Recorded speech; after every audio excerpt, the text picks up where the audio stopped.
Pense rápido. Qual é a maior missão do ser humano quando chega à fase produtiva? É isso aí, conseguir um emprego e ainda se manter nele. Imagine só, somos 8 bilhões no mundo e segundo a Organização Mundial do Trabalho, mais de 6 bilhões de pessoas são economicamente ativas. Mas apenas 605 milhões, ou seja, 10%, estão no mercado formal de trabalho. Fica fácil concluir que a disputa é acirrada.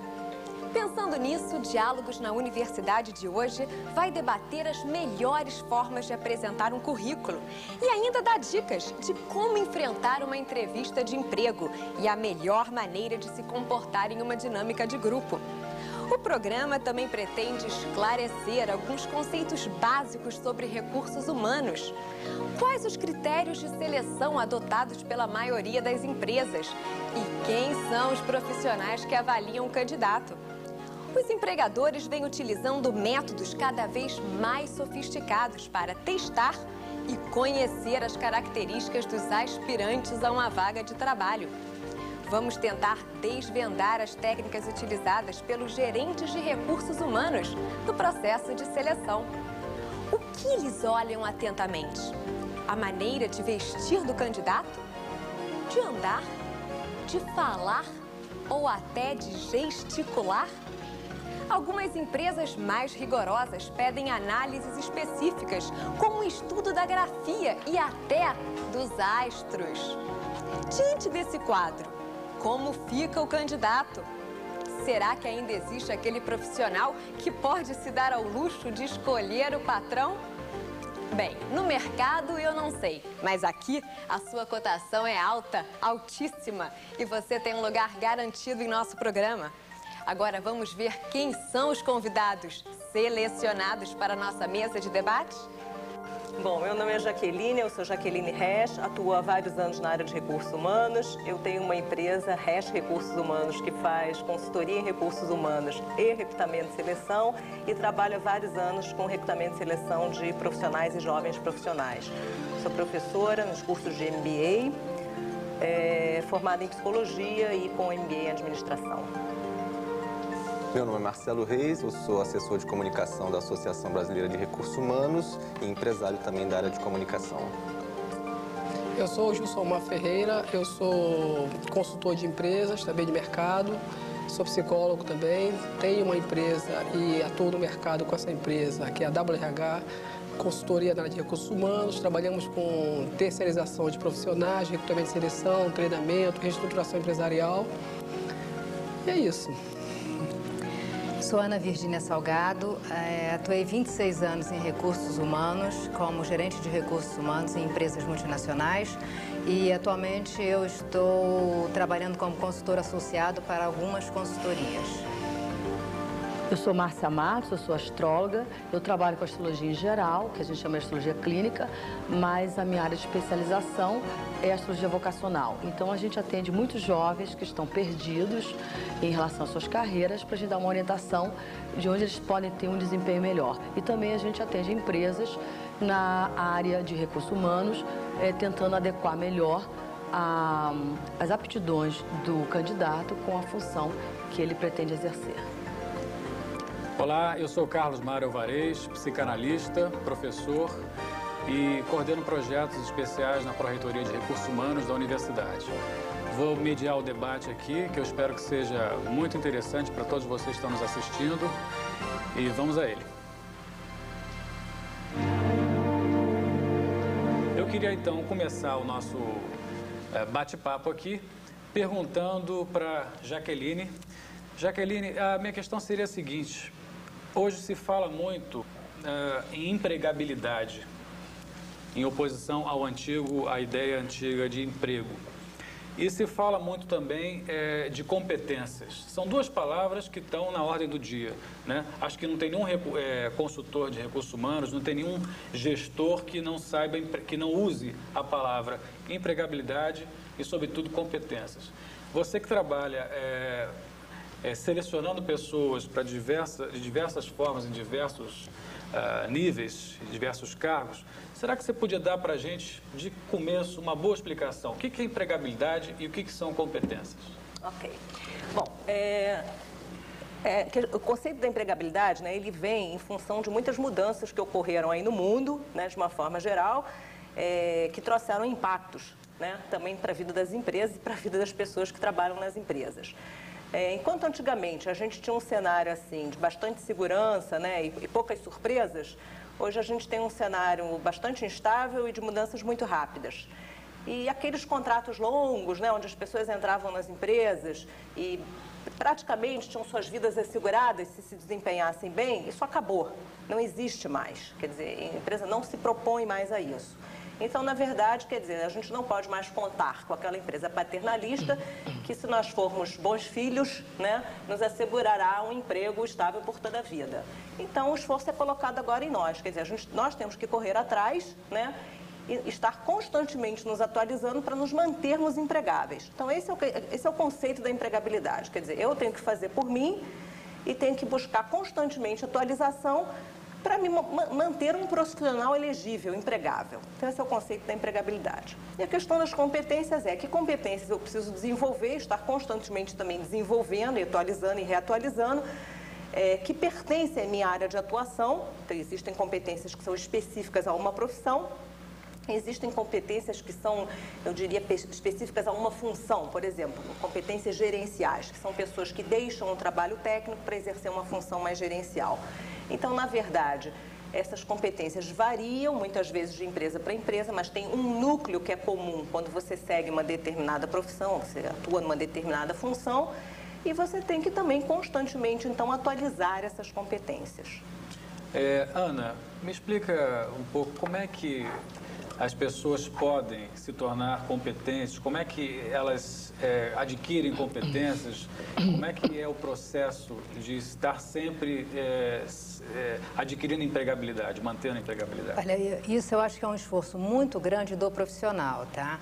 Porque às vezes as pessoas se acomodam um pouco naquele emprego, naquela função. Principalmente o pessoal, acho que mais antigo, né? Hoje em dia a coisa está muito rápida. Então, se você não procurar se desenvolver, ou seja, através de um curso, ou seja, através de programas de desenvolvimento que as próprias empresas concedem para você. E agora as empresas estão concedendo isso através da internet, né? Então, você tem que ter um esforço muito grande para você compartilhar seu tempo entre trabalho e estudar, porque hoje a vida já está muito agitada, né? Então, você tem que, de alguma forma, se esforçar bastante para correr atrás do seu trabalho, das suas competências, conversar muito na sua empresa, ver quais são as suas aptidões que você quer desenvolver e procurar, ou seja, no trabalho, ou internet, em cursos, em pós-graduação, MBA, doutorado, enfim. Okay. Você tem uma gama muito grande. Gil, qual é a sua ideia sobre isso? Eu queria te fazer também uma pergunta em cima do que estava sendo colocado aqui pela Ana Virgínia. Como é que você vê tanta gente precisando trabalhar, né? E com tanta competitividade? Como fica isso para as pessoas de uma maneira geral? Eu vejo a coisa de seguinte forma. Eu acho que essa questão da competitividade, né, e que a Ana estava trazendo aqui, é só passar um pouco pela história, né? Nós dormimos o Word e dormimos datilógrafos e acordamos o Índio, Word e Excel, eu costumo dizer isso, né? Passar um pouco, fazer um pouco uma retrospectiva na nossa própria história, né? Nós pertencemos a algumas áreas, né? Algumas eras. Primeira era agricultural, ciclo do café, da cana-de-açúcar. Saímos dessa era agricultural, nós entramos numa outra era, foi a era industrial. Século XVIII, final do século XVIII, aquela coisa maravilhosa que foi o conceito, se criou o conceito literalmente de emprego, né? E nós saímos dessa era industrial e entramos numa era que é a era da informação, que é a era que nós estamos agora. Na realidade, nós estamos saindo dessa era da informação, estamos entrando agora na era do conhecimento, que é um passo a mais, tá? E quem não tem informação não tem nada. Quando se fala muito, eu costumo até discutir bastante sobre esse assunto com algumas pessoas, que quando se fala em competitividade, quando se fala em desemprego, as pessoas sempre trazem essa questão do desemprego, é desemprego para uma grande massa. Porque tem pessoas que têm mercado, tem pessoas que são disputadas no mercado. Emprego para quem? Para quem realmente não tem a tal da competência que está se falando aqui. Então, é claro que isso é o número maior que o Brasil tem, falar aí um pouco de Brasil, e mesmo lembrando que não é uma situação de Brasil, é uma situação de mundo. A Europa inteira reclama a questão do desemprego, a Espanha, a Inglaterra mesmo reclama, a Itália reclama, enfim, mas não importa. A própria Alemanha, que hoje detém uma grande responsabilidade sobre o mercado como europeu, tem um problema grave lá da questão do desemprego. Mas eu acho que aqui, se tratando da questão do Brasil, eu ainda acho que nós temos hoje, essa situação se agrava em função da não busca da informação, da não busca da atualização. Voltando um pouco ao que estava sendo dito aqui, né, é que as pessoas esperavam muito pelas organizações por se capacitarem, né? E hoje as organizações passaram a investir em quem tem realmente talento. Hoje as organizações não vão investir em quem não tem talento. Não dá para trabalhar com pessoas que não têm essa competência que se diz tanto. Está aí a dificuldade encontrada. Como é que você, Marcelo, pensa isso? Você acha que de fato existe uma situação, uma realidade muito segregacionista, ou se tem competência ou está fora? Que outras formas você imagina que a gente possa, na realidade do Brasil especificamente, conseguir fazer uma espécie de acesso mais justo ao trabalho? Eu vou trazer um dado para vocês aqui hoje que eu tenho certeza vai surpreender muita gente, porque a gente está vivendo nessa época de transformação tão grande, mas por incrível que pareça, os pais ainda não perceberam isso. E aproveitando que a gente está falando num canal universitário, eu acho fundamental estar trazendo isso. Tem uma pesquisa que foi feita com cerca de 1.000 jovens profissionais recém-formados até 30 anos e a grande maioria, mais de 90%, está, de certa forma, perdida. Estão revendo tudo o que eles escolheram como carreira, como trabalho, procurando um trabalho com mais significado. Então, tudo, gente, começa na realidade quando você escolhe a tua profissão, quando você escolhe aquilo que você vai querer fazer. E o mais impressionante dessa pesquisa é que ela levantou o seguinte: mais de 50% desses jovens escolheram a sua carreira influenciados pelos pais. 35% mais ou menos escolheu a carreira pelas oportunidades de trabalho. Quer dizer, você está vivendo um momento em que a informática está em alta, então você vai fazer informática porque aquilo te dá mais chance de você ter sucesso. E só 15% escolhe pela verdadeira vocação. Então eu acho que a distorção ela começa desde esse primeiro momento, porque fatalmente quando você escolhe errado a tua profissão, chega um momento na tua vida que você vai ter que rever tudo para poder ser feliz, porque as possibilidades de você ter sucesso vão se reduzir drasticamente quando você não faz aquilo que você gosta, aquilo que você realmente tem competência para fazer. Então, eu acho que isso é um dado fundamental para a gente estar discutindo com pais, com universidades, com escolas, uma orientação melhor para os jovens, para eles poderem entrar no mercado de trabalho fazendo aquilo que eles realmente têm competência, que eles realmente gostam de fazer. Ok, eu vou pedir então licença aos participantes aqui da mesa, nós vamos interromper por uns instantes. O papo está ótimo, não é mesmo? Mas Diálogos na Universidade vai dar uma paradinha, mas já já a gente volta falando de recursos humanos.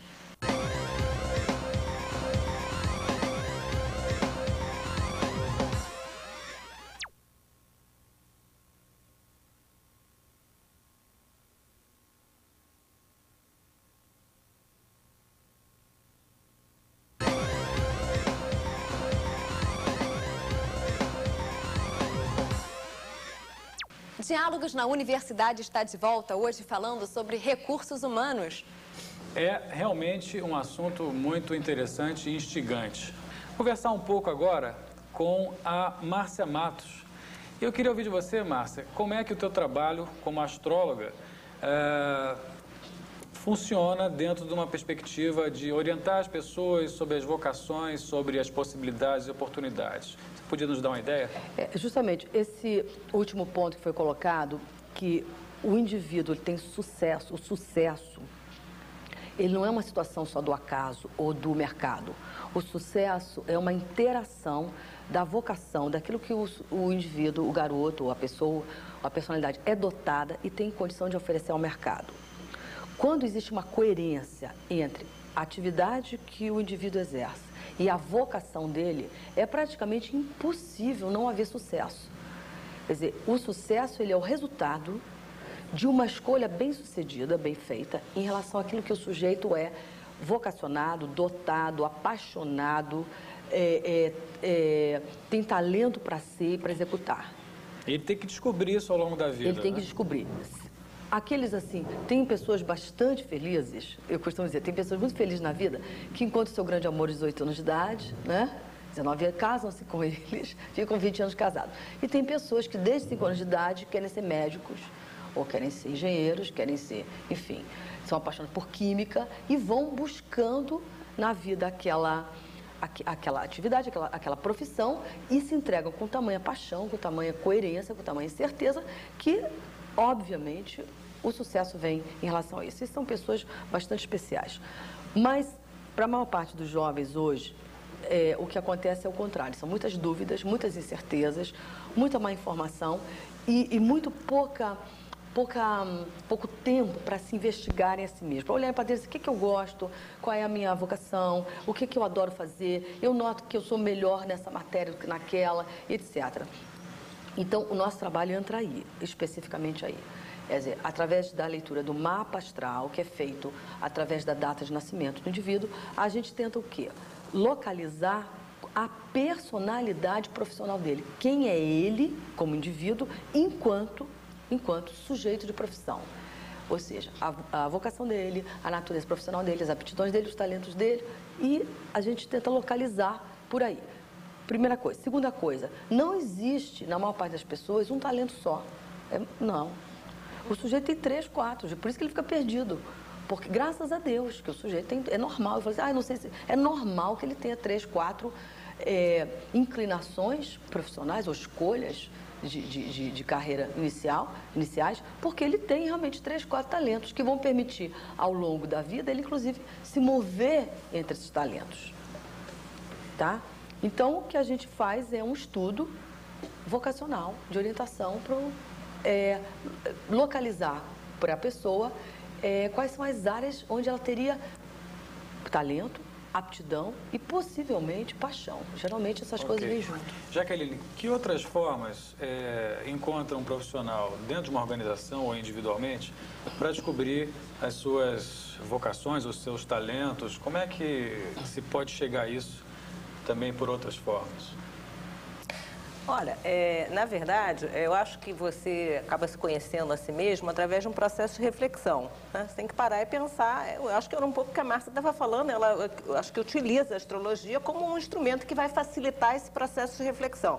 Mas, na verdade, eu acho que no momento que ela também diz, né, para alguém que esteja buscando, ela diz, olha, você dá para isso, a pessoa para e pensa, pô, dou? Por que não dou? Até estava pensando, quando a gente estava conversando no bloco anterior, a Ana Virgínia estava dizendo como é que se desenvolve competências. Eu acho que tem competências que são técnicas, né? São mais fáceis, você vai realmente num curso e aprende.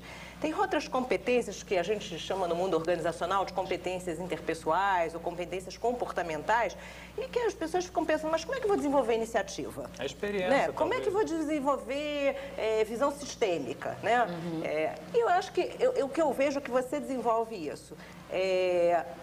Tendo feedback de outras pessoas e se pensando, bom, não tive bem nessa situação, o que me faltou? Me faltou isso? E será que eu tenho talento para isso? Para chegar à conclusão que me falta, né, a capacidade de verbalização e que não vou ter que, né, conviver com as minhas limitações. Exatamente, não vou poder nunca ser uma palestrante porque realmente sou tímida. Ou não, não, mas eu quero desenvolver isso e vou lá. Enfim, eu sinto que basicamente, né, nessas características que são mais pessoais, interpessoais, eu acho que a grande questão do desenvolvimento é a questão, eu acho que da tomada de consciência, da reflexão, da tomada de consciência e da vontade de mudar. Eu não vejo muito como você ir para um curso, sim, para aprender conteúdos, isso eu sim vejo. Agora, para mudar atitudes, eu não vejo que isso é feito na vida, como você falou, né? Através, às vezes, do toque de amigos, do toque de professores, do toque de colegas de trabalho, né? Por exemplo, tem gente que diz, eu já sei que eu sou impulsivo, dá para você me sinalizar toda vez que eu... E a pessoa começa a tomar consciência. Ana, você ia falar tem alguns treinamentos que você te ensinam algumas técnicas, né? Para você se desinibir um pouco, para você saber se posicionar numa determinada negociação, numa determinada palestra. Mas isso são, digamos assim, coisas que te ajudam. Mas quando a pessoa é nata, né? Tem gente que fala que é uma coisa impressionante, né? Tem gente que consegue transformar uma tragédia num buquê de rosa. Então, aí é muito fácil, né? Mas você tem algumas técnicas, mas é o que a Jaqueline falou. Eu acho que depende também muito de uma reflexão tua em querer mudar, né? Marcelo, você poderia localizar a gente?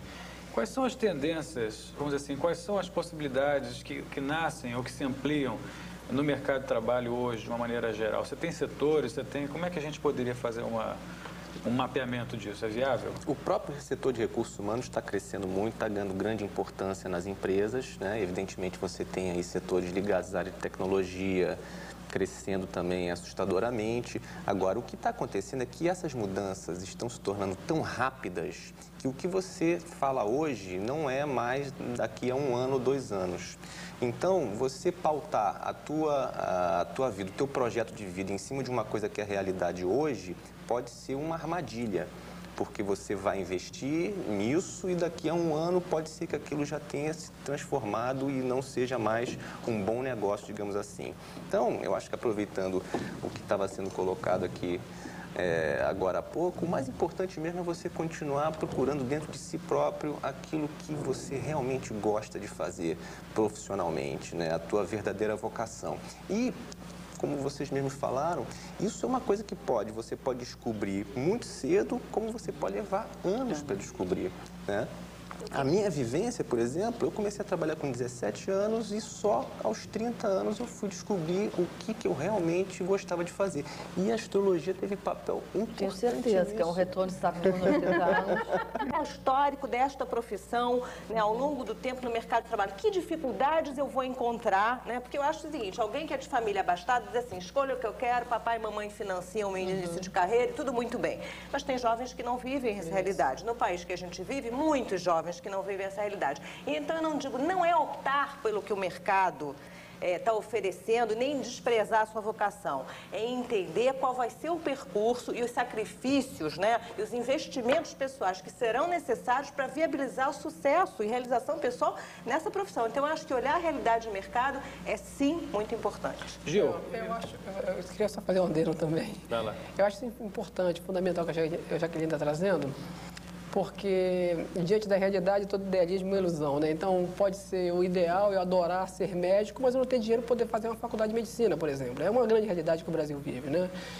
Eu acho que às vezes eu sou obrigado até a estar fazendo alguma coisa que eu nem tenho essa vocação toda para me possibilitar conquistar financeiramente ou até, inclusive, amadurecer, que tem essa questão também maturacional, para logo em seguida estar conquistando, está desenvolvendo aquilo que eu gosto, exatamente. Quer dizer, a pessoa, ao longo do percurso dela, ela acaba fazendo algumas coisas para poder chegar em lugares futuros, né, que ela queira mais adiante. Ou seja, às vezes não é só aquele foco no momento que ela precisa fazer, ela precisa ver um pouco a médio e longo prazo. Inclusive você pode estar desenvolvendo alguma coisa que você nem imaginar, nem conhecia direito e pode se encontrar naquela atividade, ter extremamente adaptada àquela atividade e não querem mais sair, não é porque querem ganhar mais ou menos, às vezes elas preferem ficar na atividade, sendo com uma remuneração até mais baixa, mas por se sentir extremamente à vontade naquela atividade que está desenvolvendo. Eu acho que isso é fato, isso, né?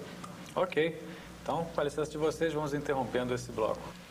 Televisão é sempre assim, no melhor a gente tem que dar uma paradinha. Mas já Diálogos na Universidade volta falando sobre recursos humanos e mercado de trabalho.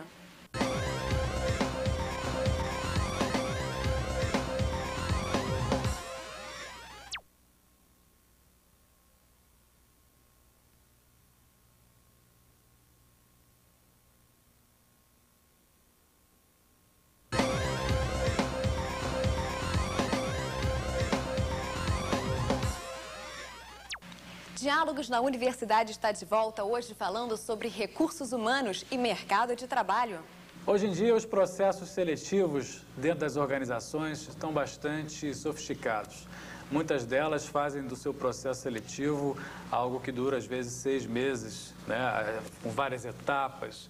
E as pessoas que vão se submetendo a esses processos, que são geralmente muitas, né, na expectativa e na esperança, são pessoas que ficam muito ansiosas e muitas vezes desorientadas, não sabem o que vão fazer, como vão fazer, se vão entrar ou não. Minha pergunta para começar esse terceiro bloco, eu vou fazer ao Gil e queria que você me comentasse como é que é o processo seletivo e, sobretudo, como ficam as pessoas durante esse processo que, às vezes, como eu disse, dura muito tempo. Eu vou me respaldar na minha vivência, tá certo? Lá na consultoria, na WRH, é assim, as pessoas, as empresas nos pedem lá profissionais com os perfis que são basicamente desenhados junto a essas pessoas, junto a esses gerentes, né? E a partir disso aí, essas pessoas são convidadas, passam por todo aquele processo que você acabou de mencionar, que é um pouco exaustivo, e a ansiedade das pessoas, dos participantes do processo, por quererem o resultado. Eu vou não discordar de você, da tua fala inicial, mas é dizer o seguinte: hoje as organizações estão querendo muito mais agilidade em colocar os profissionais no posto de trabalho. Porque, como a competitividade, nós estávamos falando no primeiro bloco, da questão aí de desenvolver competências e agilidades e tal. Hoje não dá. Uma organização, ela pode perder um grande negócio por falta de um profissional de talento naquele posto de trabalho.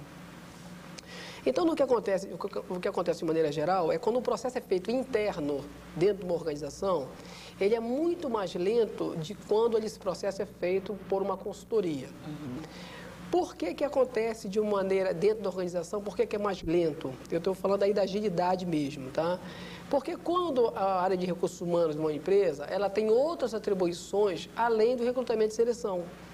Então, hoje, a consultoria, ela na realidade, o foco dela é exatamente esse aí. De forma que isso automaticamente está obrigando as organizações a reverem o tempo de reposição dessas vagas. Porque se a consultoria consegue colocar um profissional dentro do perfil que foi pré-determinado, num prazo de 5 dias, num prazo de 10 dias, não pode hoje a organização ficar com 1 mês, 2 meses com uma vaga. É claro que ainda tem a decisão final, às vezes, dentro dessa mesma organização, aí não depende da consultoria, a decisão final depende de quem faz a demanda, quem dá o aval final. Às vezes demora, porque essas pessoas têm uma agenda muito complicada, viajam e tal, mas aí é uma coisa que não depende da consultoria. Então, essa questão da agilidade, eu não queria muito discordar de você, mas hoje essa agilidade ela vem melhorando.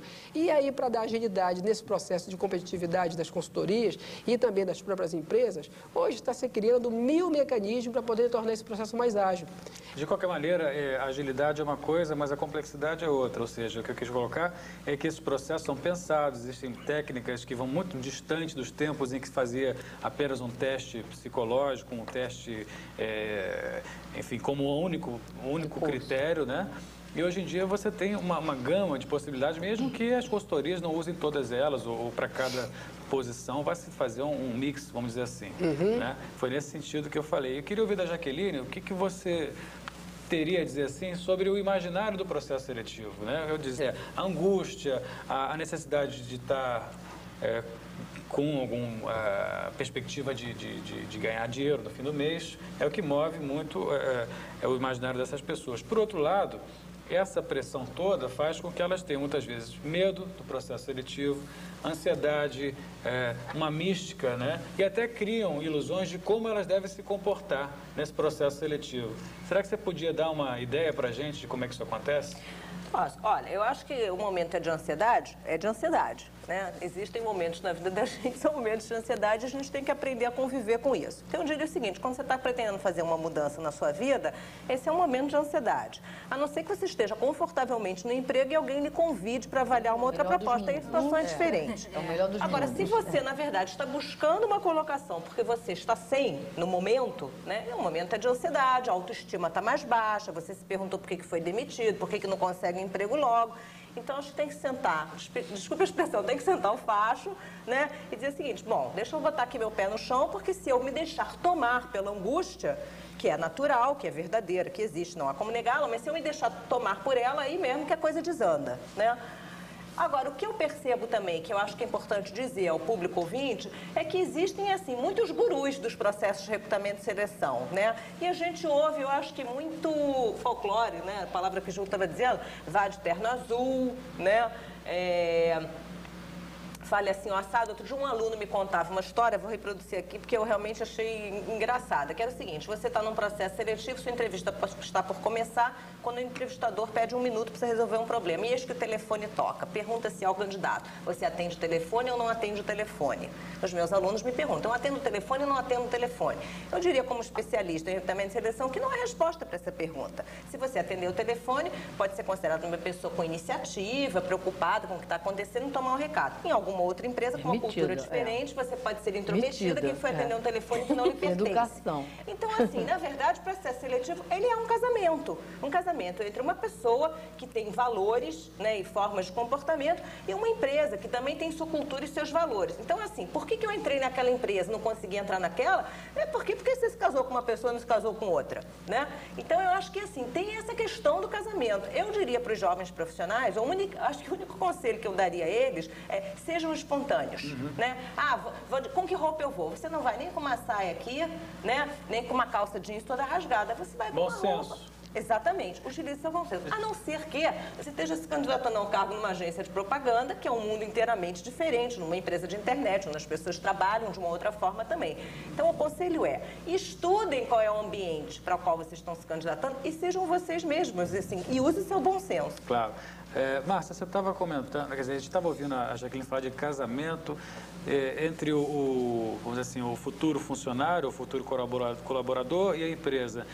Existe também por parte das empresas o interesse em mapear astrologicamente os seus funcionários ou os seus candidatos? Exatamente. Hoje já existem algumas empresas, no mercado já existe essa técnica de se buscar o mapa astral como mais um recurso, mais uma ferramenta que ajude a colocar o funcionário, o empregado, o possível candidato, dentro de uma função mais adequada. O como, a especificidade, o mapa astral, ele é muito rico na especificidade. Exemplo, tem gente que trabalha muito bem em equipe, tem gente que trabalha melhor sozinho, é mais individualista. Tem gente que trabalha muito bem quando a imagem pessoal é que está em jogo. Tem gente que trabalha muito bem atrás de tudo, em situações isoladas, no anonimato, com pouca visibilidade. Tem gente que trabalha muito bem com... Dê alguma coisa mais palpável, mais voltada para o lado espiritual, para o lado das aptidões das pessoas, né? Isso daí, eu acho que só se a alta direção gostar, aí você consegue vender para o Departamento de Recrutamento e Seleção. Se não gostar... Sabe um setor muito aberto para essa, por incrível que pareça, é o mercado financeiro, a área financeira. A área financeira é muito pouco conservadora, sabiam disso? O pessoal que trabalha ou mercado financeiro ou área financeira de empresa topam todas essas feng shui, muda de cor, porque eles estão dentro de uma área de risco. E aí eles ficam mais arriscados. Eu sou muito procurada pelo pessoal de área financeira. Tem os gurus, zero de conservação.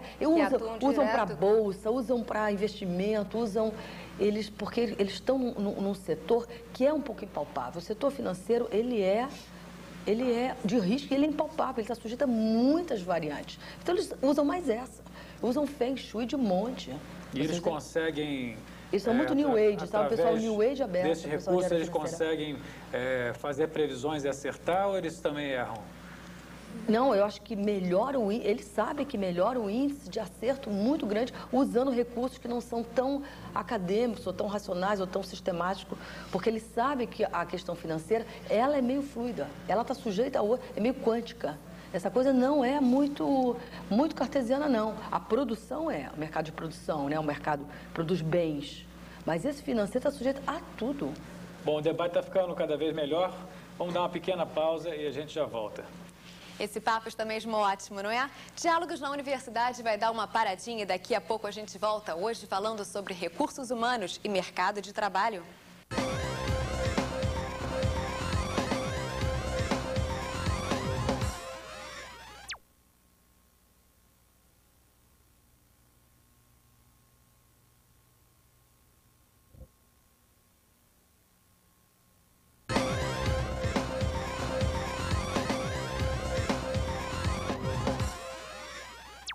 Diálogos na Universidade está de volta com o último bloco, hoje falando sobre recursos humanos e mercado de trabalho.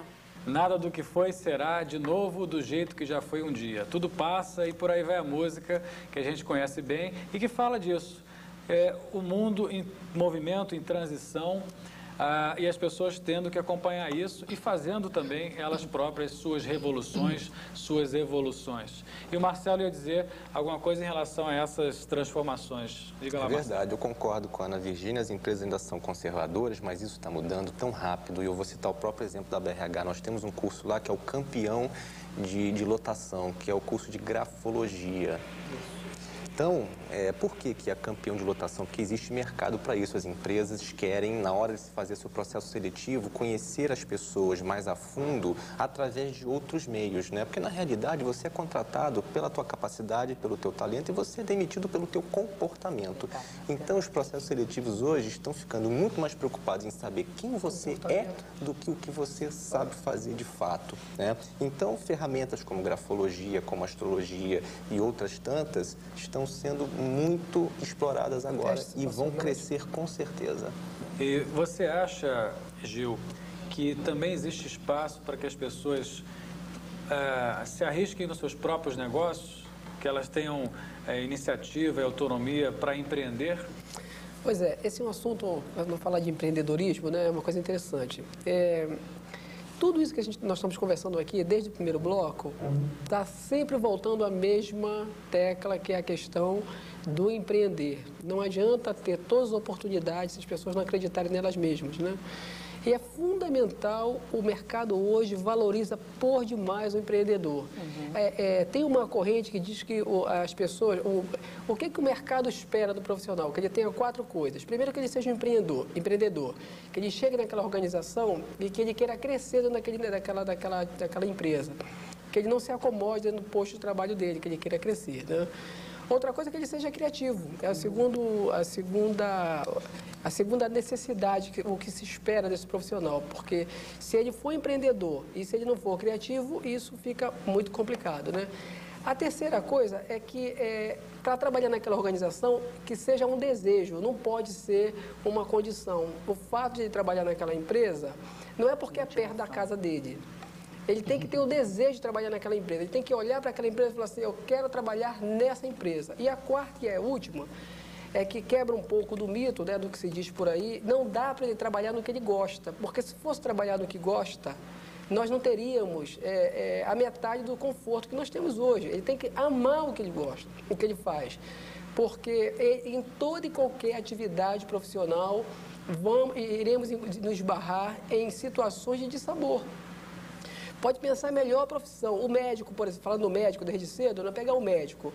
O médico, por mais que todo mundo queira ser médico, a maioria sempre associa a medicina, o ser médico como sucesso, no dia 31 de dezembro ele deixa a família dele para suturar bêbado em hospital público. Então, tem a tarefa espinhosa, não tem jeito, toda e qualquer atividade. Então, as organizações querem trabalhar com empreendedores. E empreendedor, ele vale tanto no empreendedor, quando você fala empreendedor, se tem a ideia de empreender negócios. Primeiro, para empreender negócios, ele tem que empreender ele mesmo.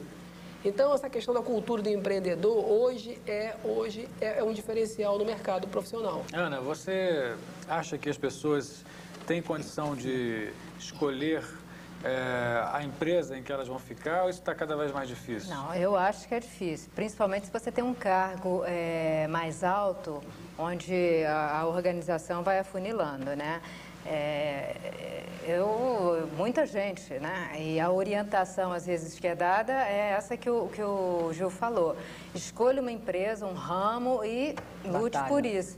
Só que é o tal negócio, dependendo do cargo que das competências, das aptidões, do que ele sabe fazer, às vezes, para aquela empresa, o mercado é mínimo. Entendeu? Então, não adianta eu querer trabalhar ali e ficar lutando. Vou lutar muito tempo da minha vida para eu conseguir entrar.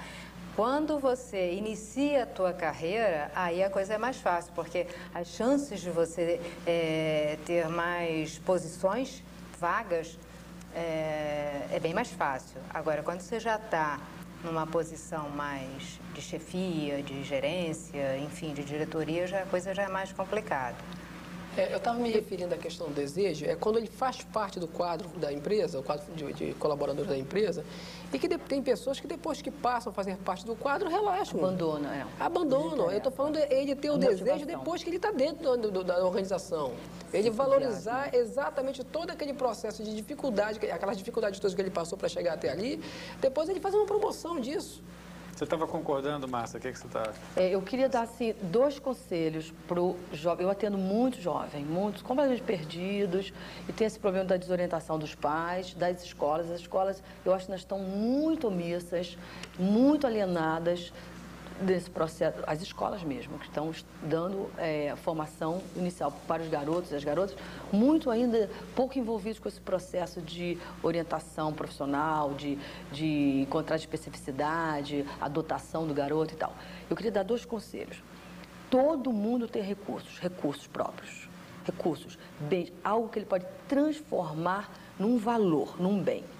O cara tem que fazer, todo mundo tem isso, qualquer mendigo de rua tem algo. Eu costumo dizer para os meus amigos, não tem isso, mas tem tempo. Tempo é um recurso.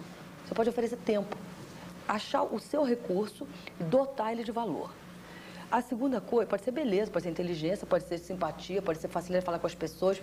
O seu recurso, os seus recursos.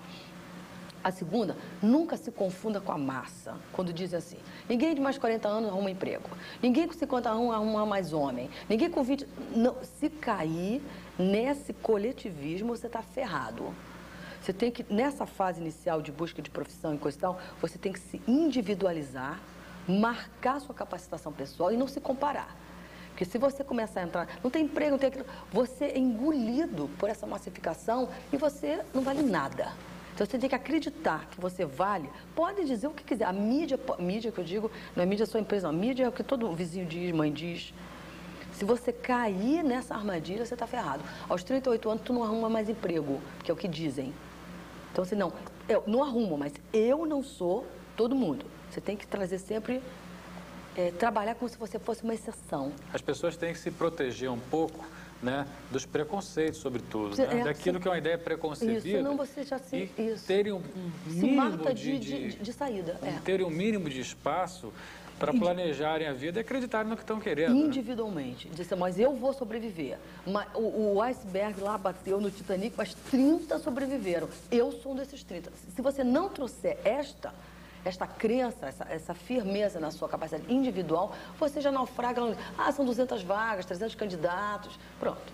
E buscar pensar por si próprio, né? Não ter de antemão a verdade aparentemente preconcebida, até porque a experiência, como já foi dito aqui na mesa, a experiência de um pode servir para o outro até um certo ponto, depois não serve mais. Existe limite nisso.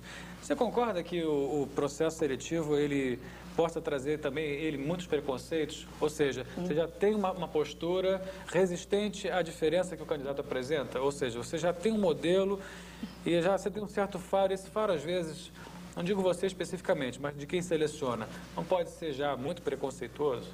Não, sem dúvida. Em toda profissão você tem profissionais competentes, sérios, e tem profissionais que não são. Estou com a Márcia aí. Tá, ok. Eu queria fazer uma pergunta para o Marcelo, que é o seguinte, você acha que a gente está menos preconceituoso, que as pessoas estão mais flexíveis e mais tolerantes e estão vendo a riqueza que tem nas pessoas de um modo geral ou não? Continuamos fazendo os mesmos erros de segregação, de perseguição, de preconceito, que é tão... Exclusão, exatamente, que é tão, vamos dizer assim, feio, né? pouco produtivo e tão pouco solidário. O que você acha? Eu acho que a gente evoluiu sim. Tem muito ainda para caminhar, mas eu acho que a gente evoluiu sim. E o maior exemplo disso tudo são as próprias mulheres. A quantidade de executivas hoje bem-sucedidas que você tem despontando no mercado é enorme. Você teve agora recentemente a própria corrida presidencial, você teve na própria política, onde você tem cadeiras do Congresso sendo ocupadas cada vez mais pelas mulheres. Então, está havendo sim uma evolução grande, uma quebra de preconceitos. Existem ainda alguns mitos que a sociedade coloca como realidade, mas que já não são tão reais quanto há um tempo atrás. Então, a gente está avançando sim, e eu posso dizer que ainda a passos curtos, mas em breve vai ser a passos mais largos. O que você acha da mulher nesse sentido? É interessante isso, porque recrutar um deficiente não é simplesmente você, olha, vem com a sua cadeira de roda e senta aí na mesinha e faz isso. Ele faz. Só que você tem que ver toda a infraestrutura para ele se locomover dentro da empresa. Então, você tem que ter espaço para a cadeira passar, você tem que ter, em vez de escada, você tem que ter rampas, sabe? Eu trabalhei numa empresa que a gente teve que adequar alguns andares para atender alguns deficientes. Tinham surdos mudos que já com o contato com a convivência, você já conseguia ouvir alguns sons e ensiná-los a falar, a pronunciar algumas palavras, entendeu? Então, a empresa também tem que se adaptar na sua logística, né? Mas é muito interessante. Eu diria que não só a empresa, sabe? nesse caso especificamente, a sociedade. Não, com tem certeza, que mas eu digo o seguinte, a vontade às vezes de uma empresa em contratar um deficiente, por exemplo, ela tem que adequar. Banheiro, corredor, espaço, a mesa tem que ser um pouco mais alta para colocar a cadeira. A gente está fechando aqui o programa e eu vou pedir uma coisa aqui meio de surpresa para vocês. Que cada um pense numa palavra que resume uma competência que gostaria assim, de deixar marcado para quem está nos ouvindo pensar. Será que a gente podia conversar com você? Vamos fazer assim um ping-pong rápido? Olha, eu pensei numa palavra que eu não sei se é uma competência, mas vai ela, vibração. Acreditar em você próprio. Eu acho que motivação. Acho que respeito pelo próximo. Eu acho investimento na sua função, investimento no seu trabalho. Ok, eu queria agradecer muito a vocês. O programa foi de altíssimo nível, tenho certeza que você gostou do nosso programa e que, de uma certa maneira, foi tocado aí por essas palavras e por essas ideias que a gente trouxe aqui. Muito obrigado e até a próxima. O papo foi mesmo muito produtivo, não é? Mas, infelizmente, chegamos ao final de mais um Diálogos na Universidade. Se quiser mandar alguma sugestão ou entrar em contato com os convidados que participaram da nossa mesa, é só enviar um e-mail para tvuniversidade@universidade, também com c.edu. Espero que você tenha curtido esse nosso programa e até o próximo Diálogos na Universidade.